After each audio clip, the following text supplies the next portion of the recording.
everyone. My name's Professor Lez Henry, and welcome to the Outerview, where reason comes first.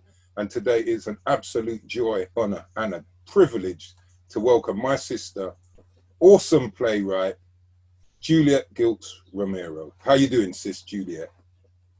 I'm doing really well. Thank you for inviting me, brother. Listen, that's the least I can do, because I know that people are going to get so much from this little reasoning today. And we will obviously mention your wonderful play, which for me, before I even ask you to tell us a little bit about you, you know, when I was invited by yourselves and the Royal Shakespeare Company to bless you with whatever it is I do, I was just blown away by the script. Because when people talk about decolonizing curriculum, it is an exemplar of that. When people talk about intersectionality, and all these intersections between race, class, you know, gender, sexuality, the political, all of it is encompassed. I know we don't want to give away too many spoilers, so no spoiler alerts, but tell us a little bit about yourself, Sis Juliet. So I was born in Walthamstow, East London. My parents are from the Caribbean. I'm second generation. I'm very proud to be of the African diaspora. I grew up wanting to be a journalist. I always knew I wanted to tell people stories, and my parents were brilliant at encouraging me. My parents were always of the view that the sky was the limit. And my brother and I were given a lot of independence growing up. So I'm very much shaped by their philosophies about life, and just very proud to be able to rock their spirit, as it were, and their dreams, and yes, be part of this wonderful ancestral family that I'm in. And I was raised in a beautiful community of West Indian people. My dad was a big cricketer, and we grew up around cricket and the West Indian community and their children, and mum would make the teas and help score. And that really kind of formed my identity. And they were also very political and believed the sky was the limit. So my brother and I were brought up around African history. We were taken to see African art, African plays. So we grew up with a real sense of identity.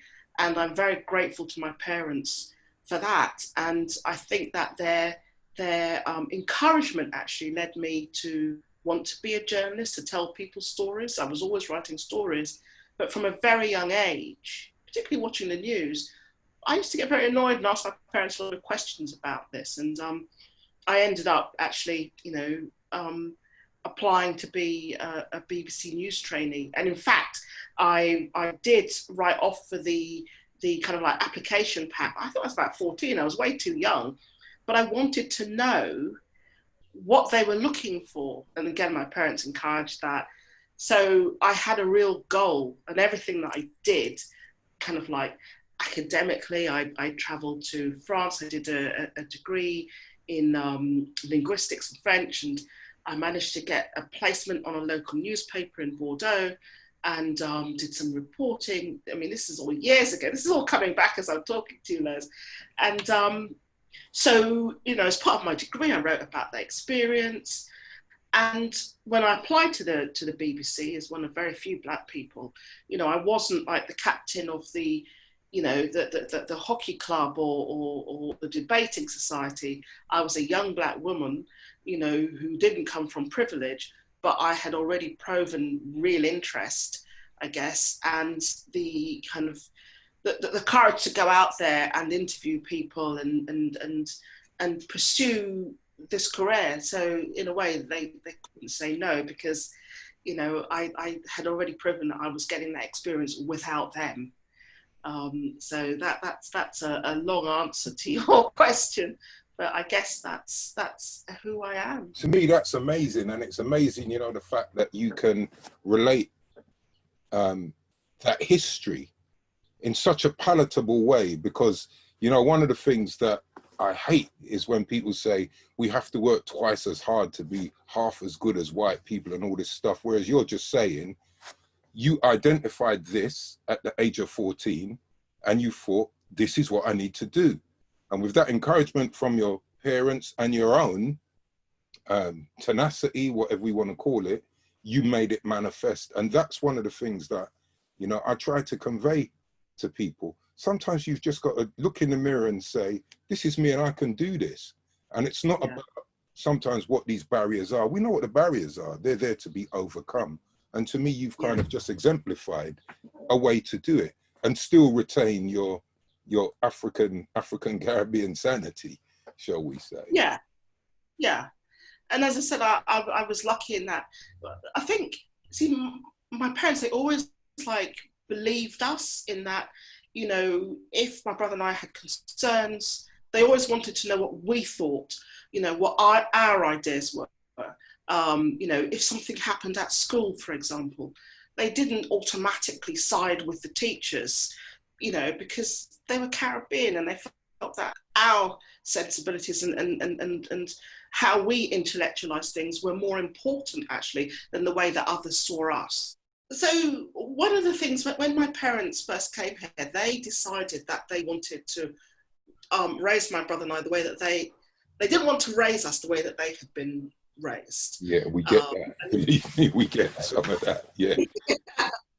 You know, Caribbean families can be quite strict, and they wanted us to not, you know, to be able to, you know, if they were having a dinner party, to join in, have political views. They always wanted to hear what we had to say. So if we're at school and something happened at school, they always wanted our side of the story first. They didn't believe people outside of it, our experience. They always wanted to listen to us first. And, you know, we would then discuss whatever, you know, whether it was something in the news or something that happened at school, but we were brought up with a real sense of self, and which was very important because, you know, we moved out of East London. My father got a job at British Telecom Research in Suffolk, and we moved to an area where we were the only black family. But, you know, because we were very, I would say, racially proud and very secure in ourselves, it wasn't a challenge. Yeah. And so, for example, my mother, who was teaching, became the first teacher in Suffolk County Council Education Authority, first black one. And again, that wasn't something that particularly fazed her. And she got a lot of black kids through their exams because, you know, a lot of black kids were being dismissed actually and not taken very seriously in the classroom. So she really helped, you know, change that culture. And Dad was a big cricketer, as I said earlier, and he used to do a lot of coaching of cricket in the area. So they both were quite well known, but they would then drive us to London, to the Commonwealth Institute, I remember, to see exhibitions from Africa, art from Africa. If there was an African film, you know, on at an independent cinema, we would be taken to see it. I remember being taken to see Ippy Tombi, which was a huge. I remember Ippy Tombi. I went and saw the dancing with bodies and all that. Yeah. It was amazing. Yeah, it was amazing. Yeah. They took us to see absolutely everything. So, you know, if I did encounter racism, you know, I was always kind of bemused by it, but could challenge it because, you know, it's like, I don't know what you're talking about. That's, you know, and I don't accept how you might see me. I know how I see myself because I come from a very secure and strong family from that point of view. So it was, they were different. They were very political. They were part of the West Indian Standing Conference in the 60s and 70s. Oh, really? You know, The boycott. In fact, I've used them in some of my talks with the placards when they used to directly challenge that, you know, go black home with the coffins. What, you know, the white racists used to use coffins with us, with whatever it was. I remember them, and I use that in some of my talks, and in fact, there are some brilliant images that you can get online of people boycotting or with their placards demonstrating against those things. Right up, I believe it was until the Race Relations Bill 1968. I think they were central to that as well, something like that. Yes. Yeah. So they were very political, and And as I said, you know, that we were encouraged to read and debate everything. So, and I want to see young people do that today. I think it's really important that they know what's going on in their environment, you know, and we are seeing it, obviously, with Black Lives Matter, what happened with George Floyd, you know, all of this is being refracted around the world, and people are asking questions about racial justice. So you've got young people coming through who are not uncomfortable or ashamed to stand up for themselves and to speak their truth, you know. And I really feel that my parents and their community were kind of like ahead of that curve. But it's only later generations that really have benefited from, I think, their courage and political bravery. Yeah, absolutely. Because oftentimes people act like these things pop out of a political vacuum without necessarily paying homage or giving respect to those people who went through hell. Because they went through hell. You know, the West Indian Standing, you know, conference, whatever it was, those people took some serious licks. Physically, psychologically, emotionally, spiritually, because, you know, people are around now don't realize this was the time when rife racism was normalized. So they could call us every name under the sun until death us do part on a Saturday evening on BBC, prime time. And it was nothing. So what did they think the impact would have been for us as those growing up during those historical moments? But I met your wonderful mother. And I have to say, I don't know if she eats spinach, but when she shook my hand last year, I thought, you know, it was Arnold Schwarzenegger or somebody shaking. But you could see the power in your mother. You could see the pride and the power and everything, you know, and I just have to commend you all for that, because I just think that, you know, the way you are speaking, to me, it just exemplifies what happens when you have that knowledge of self. And it has been inculcated from such a young age. It's very difficult for someone to say to you, you've never done this, you've never achieved that, blah, because you know you're living testimony to, you are the antithesis of that mindset. So again, I just give thanks, you know, and it's one of the reasons why I really wanted to invite you to this reasoning today, because I know you have so much, you know, to share, especially with our young people, about how, and it's not this pie in the sky, you can achieve anything, because no, I can't be a Premiership footballer at my age, but I know I can watch it. But there are other things that I can achieve and I'm still yet to achieve. So as I said, I give thanks for that. But what I wanted to ask you, without any spoilers, why did you write your wonderful play, The Whip? Why did you write it? Gosh, I had always wanted to write about slavery, but I wanted to come at it in an untold way, and a way that would surprise. And for that reason, it took me a long time, you know, because obviously we'd seen, you know, Roots and Django and all kinds of, you know, 12 Years a Slave, you know, and, you know, I would watch and absorb this and read around the subject. I was challenged to write a provocative play. I was invited by the RSC actually to a day of provocation. Yeah. That, the acronyms, because I'm the worst acronym, I couldn't even pronounce it the other day, but there you go. Yeah. The Royal Shakespeare Company, they'd read some of my earlier work. They invited me on a day of provocation with other playwrights. And we were able to discuss anything, whether it was refugee children drowning at sea and washing up on beaches, you know, Brexit, nationalism, Trump, we discussed it all. I was very interested in debt. And then, you know, I kind of like linked that back to a slavery idea, and decided to write a pitch for a play about slavery. But I was looking at the compensation bill that was created to borrow monies to pay off the slave owners. So, you know, I was looking at the nature of debt, who owes who, but actually the second half was also based in Greece. So the first draft actually was based in 1833, looking at the abolition bill and then the black abolitionists who were fighting to be free. And then it was to end in Greece with the bailout of Greece and the impact that was having on the society. Wow. But yes, no. Wow. So in a sense, that second half is another play, because in the end, Absolutely. it was manifestly obvious that the first half had such a life of its own. But so initially I was asked to pitch a play for the other place, which is the RSC smaller theatre, where we had our celebration after press night, you may remember. And I think that was a 150-seater theatre. And when the literary manager, Pippa Hill, read my pitch, she immediately recognised that what I had given them was a bigger play than a 150-seater theatre.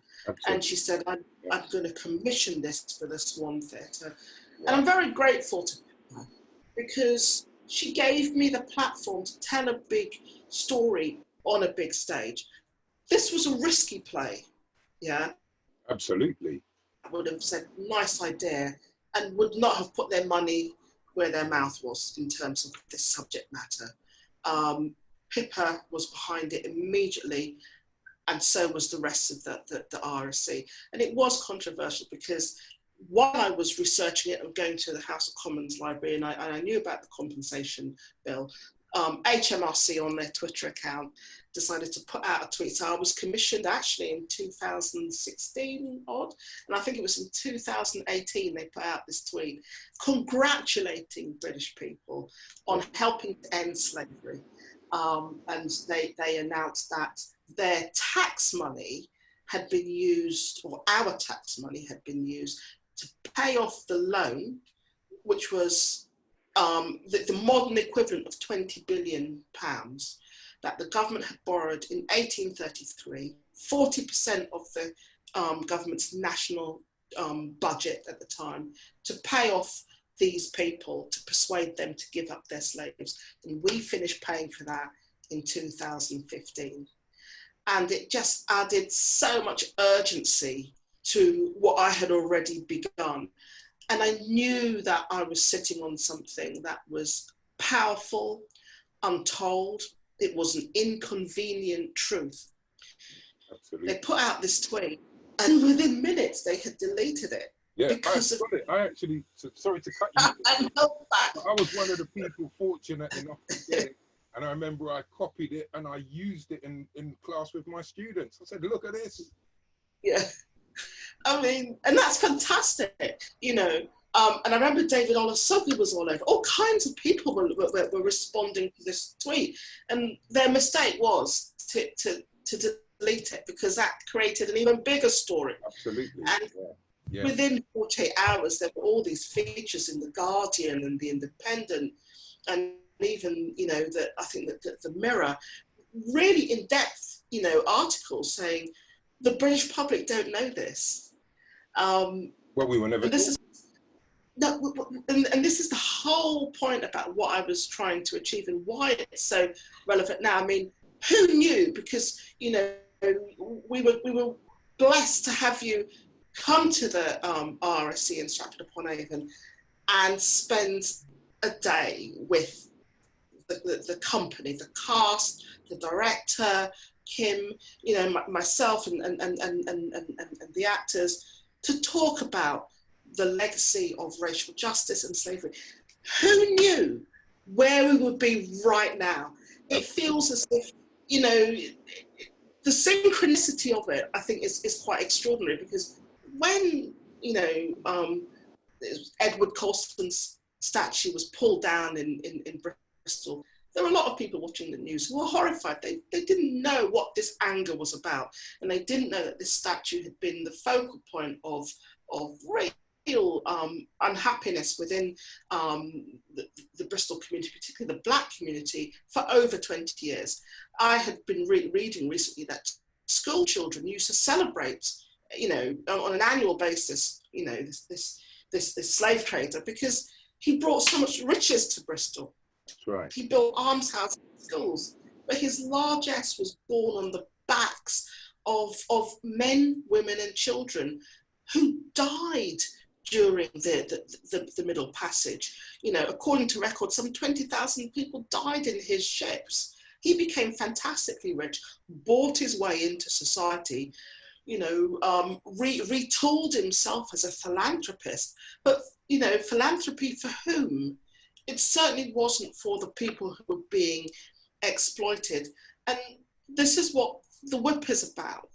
You know, the whip is about the battle to get this flawed bill through Parliament, and a bill that didn't deliver emancipation as we were taught. You know, in 1833, it actually came to pass, and it was the 1st of August in 1834, because the slaves were then forced to work as unpaid apprenticeships for their previous owners. So having been released, they then had to work, and they would bring brigades from England to compel the slaves to work. And you could be picked up for laziness and made to tread this contraption called the treadmill, strapped by your wrist. Yeah. And if you slipped, that thing would batter your legs, you know, and possibly destroy them, but you would be there all day, men, women, children. And these were freed people. And it wasn't until 1838, after further, you know, political activity and rebellion amongst, you know, black abolitionists, and there were British people who petitioned for the apprenticeships to be ended. Those finally ended in 1838. In the meantime, those owners had received a reverse compensation. So not only did they get paid handsomely, massively, for relinquishing their slaves. So, for example, the father of the British Prime Minister, Gladstone, made the modern equivalent of £83 million. He owned some odd 1,200 slaves. £83 million. So not only did he earn £83 million, he then enjoyed the free labour through apprenticeships of the people that he had owned and abused through slavery. And that's just one example. Absolutely. You know, and there's a whole register of people. This is how the wealth of the country was built. Because obviously these men who then became fantastically rich wanted to show themselves in good light, and then began to build railroads and schools and colleges and universities, you know, but again, that largesse was for the white population, and all of this had been born on the back of slaves. And people do not know this. You know, they hear of that. You know, black people were freed in 1833. And as far as they're concerned, that was the end of it. It wasn't the end of it. And also, if you're taking 40% of the national budget, that's a huge chunk. What then happens to a society which is already under pressure because of unfit poor laws? You had, you know, English children working in cotton factories, and politicians. So in 1833, they had the abolition bill. They had a bill to stop children working in factories below the age of 9. So from, you know, youngsters to 9, you could be free. But from 9 years old, you had to you know, if that was your employ, you worked in mills. And they were dangerous places, children would die. Yeah. So the play is a meeting, it's a collision of, you know, the Factory Act and abolition and the Reform Act. Because in Bristol in 1831, working class men rioted for the right to vote. 70 people were killed nationally as a result of these riots. That's in history books. And they're not looked upon as thugs and undesirables. These are people who were fighting for their rights. And that's taught and understood. You know, so when you've got people, young people in Bristol who are saying, you know, we do not want to venerate a slave trader like Colston, and we want to do something about it. You know, so with context. So, you know, what was revolutionary in 1831 is revolutionary and radical now, but that's what history is. It's a living thing. It evolves. you know, and I would like to think that in 50 years time more, people will look back on this era and be able to talk about it and see change continually going forward. But you need people to challenge the status quo in order to do it. So in 1831, working class men challenged the status quo. And not all working class men could vote when they brought in the bill. You had to earn £10 or more a month to be able to vote. Yeah. So, you know, it really annoys me when people look at a particular class as a subsection which they find threatening or possibly violent. But this is how change had happened throughout British history and is taught. People need to understand what is going on. My feeling about these statues, I don't think they should be got rid of. I think that they should be in museums, you know, in exhibitions which explain, give context Absolutely. to who these people are, Absolutely. you know. People need to know who Colson was and what his trade was, how it affected. It's one of the things that I've been saying about the statues for me, you know, if you're just going to take them down and hide them somewhere, there's no point.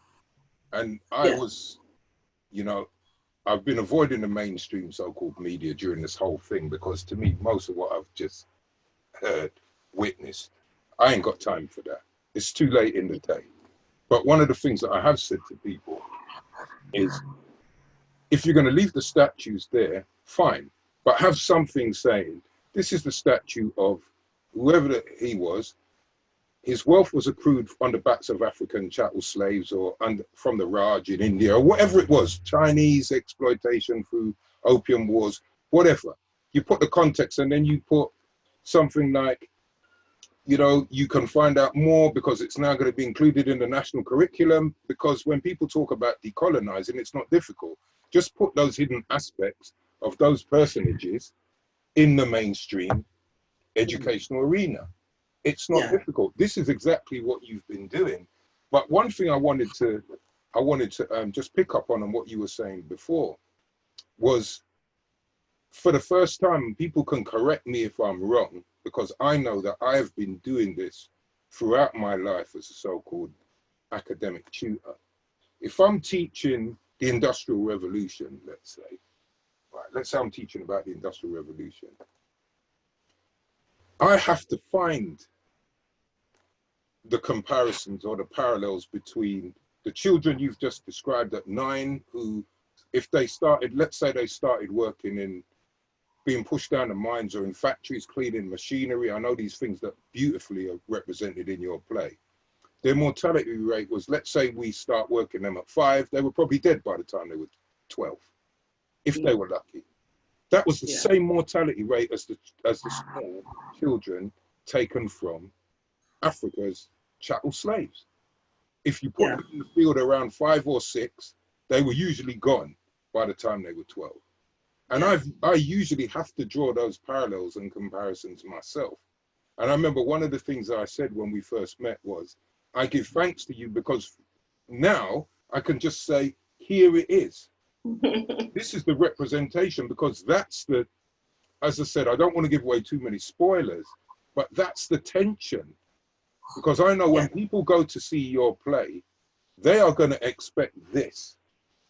And they are not going to get this. And I know that many people, especially people in Parliament and these moneyed families and this largesse that you talk about, are going to be very uncomfortable when they see that play, because what it does is it contextualizes not only political debate for whatever it is, it demonstrates some of the other forces and the energies that are at play there. And that, you know, when I was talking about intersectionality, that collapsing of the white working class, you know, the poor white working class, you know, their relationships with the middle classes and the upper classes or the moneyed classes, or even the different types of public discussion that you could have where reasoning would occur. But we don't get that in the history books. It's represented in your play, but I don't ever remember being taught about these alternative arenas. I was just taught that white working class people went to pubs, got drunk and tried to kill each other. Not that they would have these arenas where they would actually discuss these political matters that were central to not only their existence, but the generations who were going to come behind them. And that, as I said, is represented in your play. And that was very important to me, because this is a play about British history. And it was very important to me that I showed how all of these strands of different lives, expectations, regardless of race, how they collided. So for the women in the play, it is about emancipation of the mind and being able to, wanting to vote and wanting to be able to take part in political debate. Mercy is based on Mary Prince, who was the first Black woman to present a petition to Parliament. And Horatia is a composite of women who were political, but who were pushed back, who had to fight to be able to, talk about what was happening to their children in cotton mills, the death rate. In Horatia's character, she loses a child in the mills. It was very important to see how these women were different and how they could come together, and how the politicians crossed over. I have politicians in the who fight amongst themselves, but actually in a dream world would present a dream cabinet for change. Then we have Edmund, who managed to run away from his master and is entering public life and wants to be a Black politician in 1833. Is that possible? All of those tensions and what was in their way, for me, it was a real crucible to explore what is Britain? What is this history? What is this? And we are just staring it in the face right now. And I could never have guessed, even with COVID and all of the inequalities that's bringing up. In 1833, they had to deal with, the strains of smallpox and typhoid and all kinds of diseases that they didn't have answers to, that would spread through poorer communities. And what we're seeing is how we are hostage to, our governments, and how transparent they are. One of I have politicians in the play who keep repeating, the public will know, we will give the public information on a need-to-know basis. That is the kind of mantra. That's what we're seeing now. That is one of the things that, when we watched it, we were saying, if you shut your eyes, this is contemporary parliamentary debate. That whole sophistry is in there, that the way how whatever it is they express themselves, blah. It was exactly the same. But on that point, I know that you're very passionate about children, not just Black children, but let's say Black children in this context in particular, getting, as Rastafari say, an overstanding of their history. But I know you're also really passionate about young Black people getting into the wider public political arena. Yeah. So I don't know if you can say something about that for us. I just think that we should be operating in the mainstream, and politics is mainstream. I remember, back in the kind of like mid to late 80s, particularly the Labour Party, there was this kind of like big debate and battle over whether we should have Black sections in the Labour Party or not. And I think that, there was a time when we felt that our only access was through interest groups. And what I'm saying is while we develop those interest groups for debate and for lobbying, which is really important, I think it's important that young Black kids throw themselves in the deep end. It's like with writers, for example.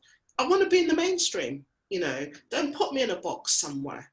I want to battle in the mainstream. So I tell what I like to think the stories that are punching their weight, well above their weight in a mainstream environment. And that's what young Black kids need to be able to do, and not to feel threatened or challenged by that mainstream. That's where I think there's a saying there that the treasures that you seek are in the cave you fear to enter. I love that, you know, and sometimes I think for young people, they're like, okay, we are over here with our friends and what we're into, and they neglect the mainstream, and actually this is where the battle is. I mean, it's no surprise that the Obamas have created their own TV production company. I think they've got a deal with Netflix. They're into the mainstream where storytelling, you know, is involved, because storytelling is the most powerful way to transmit culture, ideas, to challenge the status quo. We have been telling stories since we could, you know, put our imprint, our hand imprint on the insides of caves and draw buffalo with our fingers and stare up at the stars and ask, why are we here? You know? This is what separates us from every other living organism. It's about the storytelling, and if we're going to do it, we need to do it where we can be seen, where everyone can see us from a 360-degree view in the mainstream. Absolutely. And as Marcus Garvey said, you know, they say the pen is mightier than the sword, but he said the word is more powerful than both. And it's about the word. It's about spreading the word, you know, through, as you say, through storytelling. And, you know, you are a powerful exemplar of that, because as I said, I just cannot heap enough praise on you for that play. And I'm just praying that not only does it come to London, once we clear up all this, whatever it is now, but I just hope it's filmed and screened on TV, because I think everybody should see it. And I'm not exaggerating. Everybody should see that play, from primary school, secondary school, definitely my students, because I've already been sharing the brochure with my students that I got from, you know, the press night, and getting them to read stuff. And in fact, I shared it with some people in the department where I work as well, because I said to them, just have a look at that. And some of them were blown away just by what is in that little brochure. So imagine if they actually get to experience the whole play. You know, it's two and odd hours worth, isn't it? Or something like that. Yeah. I mean, there is interest, you know, for a TV or film incarnation, so touch wood, you know, because obviously it has to. To me, it definitely has to. I've seen, you know, I've seen musicians and other celebrities get their stuff sort of dramatized or whatever it is. And some of it was good, some of it wasn't. So to me, something like what you've done should 100% be recorded and broadcast as is on TV. Because I think that, because what you do in that is, it's not like you're force feeding anyone anything, and it's not as if it's myopic or monolithic. What you do is you present a balanced argument, and people will look at it, and because it's the parallels you draw between the sufferation of our ancestors who were the chattel enslaved and the sufferation of the ordinary people here, which we do not get those accounts. We do not get taught those histories. I never remember at school anyone telling me that, you know, you would use the little children. My grandsons are 6. In Victorian England or whatever it was, they would be chucked behind machines to clean machines. Now, if you think about white children with their long hair or whatever it is, little girls, little boys or whatever, being chucked behind machines, dying behind machines, and left to rot behind machines because the machines keep having to turn. I was never taught that history at school. A lot of them suffered terrible injury. Because number one, because I went to Quarry Bank Mill, and they put on, we went into a weaving shed, and they set off one of the machines, and the guy was wearing headphones, muffs. You could have 20 of those. You wouldn't have been able to hear. People communicated by lip reading. If a child has fallen asleep because they worked long hours, this is what the factory bill was, to reduce the hours. You know, I mean, children were working 10 and more hours and not getting great nutrition. If you're not well, you're underfed, you fall asleep and topple into a machine. and people can't hear, you know, people not looking out for you. I mean, you know, terrible accidents used to happen. And in the end, it was shameful, and Parliament had to do something about it, which is how, you know, these are, you know, arguments that I really wanted to show in the play. And it was exciting to be able to do that. I mean, you know, it felt really important. I mean, I remember when I wrote the first draft, it came really easily because having read about all of this and researched it and thought about the characters, it all just absolutely fell together in the right way. Very, very, it's been one of the joys of my life, and to work with the creatives that I've you know, been blessed to put this together with, and also to work with the RSC and you know, the literary manager there, Pippa Hill, who recognised what this was and gave it the theatrical space that it really deserved. Absolutely. You know, and again, that is a point again, because it's not as if, you know, it's not as if we don't have the talent, we don't have those, because your play is rigorous. And that for me is why it stands on its own 2 feet. It's rigorous. People can, you know, people will watch that play and get upset. Yeah. And they will be taking notes. Or I saw people on their phones in there. Yeah, I bet. I watched them. Where we were placed, we were kind of at the far end of one of the stalls, whatever it was, and we could see right down. We had a perfect view. And we saw people getting their phones out. Like, you would drop something in the play, one of the characters would drop something, and people were getting their phones out, and the break is when they should have had these kind of little candid cameras, because all we were hearing was, I didn't know that, I didn't realize that, I didn't expect that. Yeah. You know? Yeah. What have we, I remember one of the comments I heard was something like, what the hell have we been taught? Exactly. Like that. These were the conversations that were going on in there during the break, during the first half. Yeah, yeah.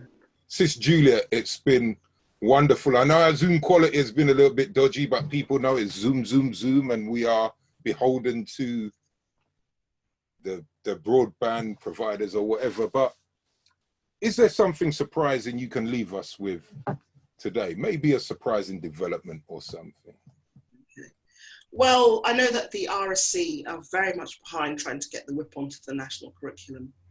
Oh, and wow. I think that, given, you know, political events, given the nature and content of the story that I've managed to tell, it absolutely gels with what is happening currently. And also the idea that if people don't know their history, they can't understand what's happening in the present. You know, people need to understand what the slave trade was all about. When I was at school, I think we spent all of half a day looking at a picture of slaves drawn as packed sardines in the bottom of a boat. That's an iconic image, isn't it? Yeah. Yeah. That was it. And, you know, what we know about life is that the more education we have, the more empathy we have, and a better society we create. Yeah. You know, so that would be really, really powerful.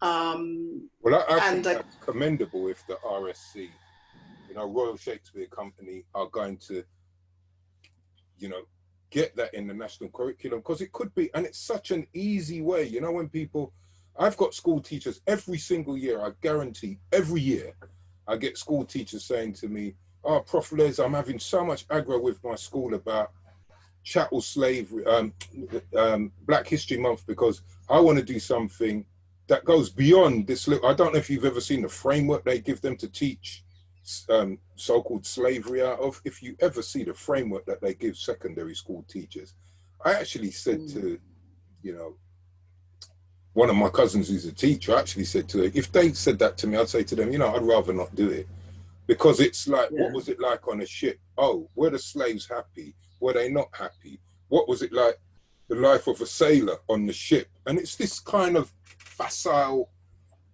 you know, means nondescript means nothing. Whereas if something like yours is available as a resource, you know, the children and the teachers could watch that and they could probably do a good 4 or 5 sessions unpacking it. But more importantly, they can draw the parallels between what was happening there, what was being produced there, and how that impacted positively and negatively different caste and class right here in the UK, right here in Britain during the industrial moment.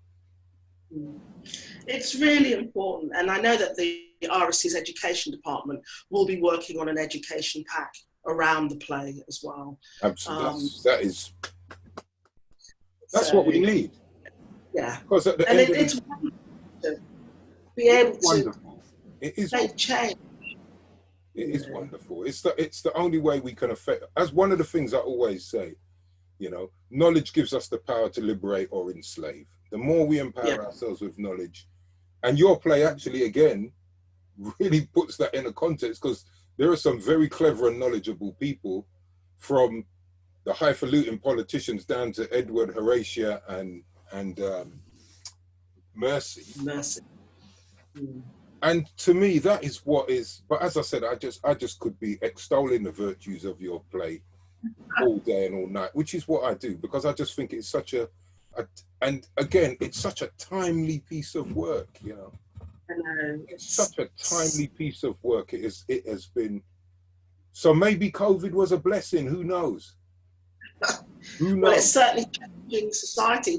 Absolutely. And hopefully changing status quo, because we've had to, it's, you know, evolution is about how we respond to what happens, how we adapt. And if we can't adapt, we will be left behind. That's how extinction happens. If we want to evolve as a species, we have to be able to learn and try to educate our young, you know, so that they can survive and learn and adapt. Everything boils back down to education. And again, I repeat, it was fantastic to have you come, you know, and spend time with us, you know, teaching from your perspective about racial justice and how that is, you know, is interplays with, you know, pop culture and the things that we learn, the subliminal messages and the subconscious ideas that exist around it. And it was really helpful for the cast. Yeah. You know, well, I had one of my best days ever as an educator, and I told Kim that it really was one of my best days. And the beautiful thing was I actually got to see, you know, how these plays are put together, you know, spending that day with the creatives. For me, as I said, it was a blessing for me. It really was. It was an honor and a privilege. And I just give thanks that I got the opportunity, because if I didn't, I wouldn't be reasoning with you today. But what I would like you to do, Sis Juliet, is what takeaway have you got? Have you got anything you can leave us to mull over? Because you've given us plenty to think about already, but a takeaway. Yes. So as a takeaway, and I've been thinking about this quote from Toni Morrison all week actually, and given political events that we're seeing right now, which are concerning, as a writer, I think this is, and not just as a writer, I think it's for everybody. And she says, this is precisely the time when artists go to work. There is no time for despair, no place for self-pity, no need for silence, no room for fear. We speak, we write, we do language. That is how civilizations heal. Beautiful. That's beautiful. And Sis Juliet, what can I say other than I really give thanks that you joined me on the Outerview today, where reason comes first. And I know we will link up again at some stage. Give your mum a hug for me. I know she can take it, so you can give her and she's tiny. I know. And you know, in Jamaica we say she little but she talawa, she's strong, man. Yes. Because she's and you know, you could see it just radiating from her, that kind of confidence and that. And I saw her popping some dances that I couldn't even keep up with myself. It was a beautiful evening, you know. But as I said, sis, I truly give thanks. I know we will meet up and reason again, and stay blessed, stay focused, and keep on with the great works. And I'm waiting for the Horatio Mercy bit. Yes, a lot of people are. Because that has to come, because that can't, it's like with a cliffhanger. You can't keep me, I'm hanging over the cliff. Yes. I need to be grounded again. So I'm waiting for that to come through. No. A lot of people are saying, what happens to Horatio Mercy next? So that's what I have to do. Yeah. But thank you very much. I give thanks, sis. Stay blessed and have a blessed time.